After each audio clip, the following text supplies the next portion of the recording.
Alors oui, c'est une question qui est légitime. Si on regarde la performance du secteur en Europe au cours de l'année 2018, on voit bien qu'un changement de tendance est opéré à partir du troisième trimestre, alors, affecté par des craintes de remontée des taux, de ralentissement économique, puis la détérioration des indicateurs de sentiment des directeurs d'achat un peu partout dans le monde.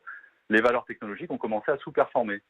À cela se sont ajoutées des questions propres au secteur, avec par exemple la mise en place de la régulation sur la protection des données privées et leur confidentialité, qui avait été mis en exergue avec plusieurs affaires l'an dernier, comme Cambridge Analytica. Voilà pour la partie sentiment des investisseurs qui a fortement pesé sur le secteur et expliqué sa sous-performance. Et si on regarde maintenant les fondamentaux, parce que c'est important aussi en plus de tout ce qui est le ressenti des investisseurs, est-ce que ces fondamentaux corroborent finalement cette analyse ? Alors pas vraiment à ce stade. Par exemple, si on regarde en Europe, on a environ un quart des sociétés du secteur qui ont publié leurs résultats annuels et 86% ont fait mieux que prévu au niveau du résultat par action et 63% ont fait mieux au niveau des ventes, ce qui est plutôt un élément positif confirmé par donc les récentes publications de sociétés dans le secteur, comme dernièrement Dassault Systèmes, Spotify ou ST Microelectronics. Aux États-Unis, on observe une situation un peu similaire. En dehors d'Apple, qui est un peu affecté par le ralentissement chinois, tous les poids lourds du secteur ont plutôt rassuré. Et cela se voit in fine dans le rebond de janvier, puisque par exemple en Europe, les valeurs technologiques ont surperformé. Alors, on sait très bien que ce rebond s'explique aussi par les messages plus rassurants des banquiers centraux, mais le fait que les fondamentaux des entreprises technologiques tiennent est un élément qui contribue au rebond. Et vous avez l'impression que ce rebond peut durer ? Alors, une des questions centrales pour savoir si le rebond peut durer, c'est de regarder, encore une fois, les fondamentaux. Nous avons au niveau des marges, qui sont à des niveaux historiquement élevés, et de savoir si ces marges ne vont pas revenir vers leur moyenne de long terme.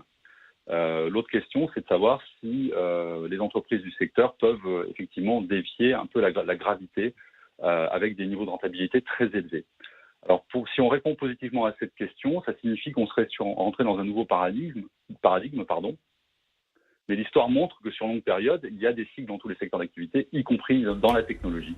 À cela s'ajoutent des niveaux de valorisation plutôt élevés. En Europe, la technologie se traite 18 à 19 fois les profits attendus à 18 mois, ce qui peut paraître élevé au regard d'une croissance des profits de l'ordre de 15% en 2019 selon le consensus. Bon. Historiquement, le secteur s'est toujours traité avec une prime de valorisation par rapport au reste du marché, mais il n'a pas échappé aux phases de correction.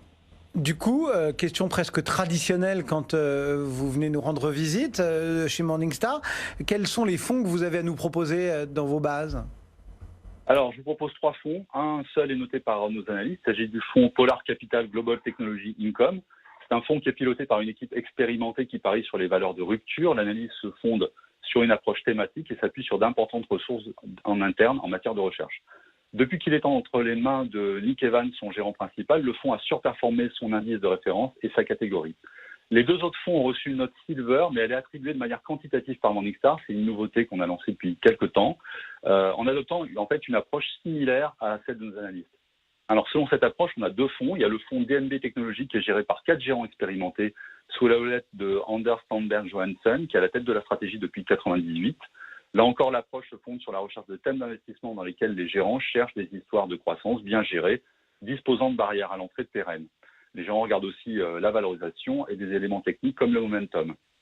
Tout ceci a bénéficié au fonds qui surperforme largement sa catégorie et son indice.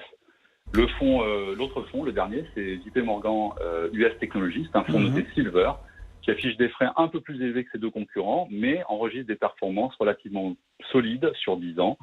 Ce fonds suit un processus de sélection bottom-up plutôt orienté vers les grandes capitalisations américaines, mais peut aussi aller chercher de la performance sur des petites valeurs. Sur longue période, il affiche une surperformance en pariant sur des valeurs dont la génération de trésorerie est très importante. Je terminerai juste sur une recommandation pour les investisseurs qui cherchent des fonds thématiques ou sectoriels, c'est qu'il faut les utiliser généralement de manière assez marginale dans un portefeuille.